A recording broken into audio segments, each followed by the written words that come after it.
Yol saldığımız həftə Samur Gömrük keçid məntəqəsində yük avtomobillərinin uzun növbəsi yaranmışdı. Belə ki, Azərbaycan-Rusiya sərhədində yerləşən Samur Gömrük keçid məntəqəsində bir neçə gün davam edən sıxlıq səbəbindən yüzlərlə yük maşını sərhədi keçmək üçün kilometrlərlə uzanan növbədə gözləyiblər. Sürücülər sərhəd ərazisində ciddi çətinliklərlə üzləşdiklərini, gözləmə şəraitinin ağır olduğunu bildiriblər. Onların sözlərinə görə ərazidə yeməkxana, tualet və içməli su kimi əsas ehtiyaclar üçün şərait olmayıbdır.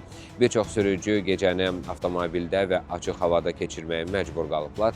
Bildirilir ki, uzun müddətli gecikmələr daşınan yüklərin xarab olmasına və daşıyıcı şirkətlərin maddi zərərə uğramasına səbəb olubdur. Sürücülərdən biri qeyd edib ki, Qırmızı Körpü sərhəd keçid məntəqəsindən çıxdıqdan sonra təxminən bir həftədir yoldadır. Onun sözlərinə görə növbənin uzunluğu təxminən 20 kilometrə çatıbdır və sürücülər günlərlə ərazidə qalmağa məcbur olublar. Məsələ ilə bağlı Dövlət Gömrük Komitəsindən isə bildiriblər ki, Azərbaycan-Rusiya ilə sərhədində yerləşən Samur, Xanoba və Şirvanlı gömrük postlarında yük nəqliyyat vasitələrinin buraxılışı gündəlik iş rejimində davam etdirilir və qurumun açıqlamasına əsasən hazırki vəziyyətdə buraxılış prosesində hər hansısa sıxlıq və ya gecikmə qeydə alınmayıbdır.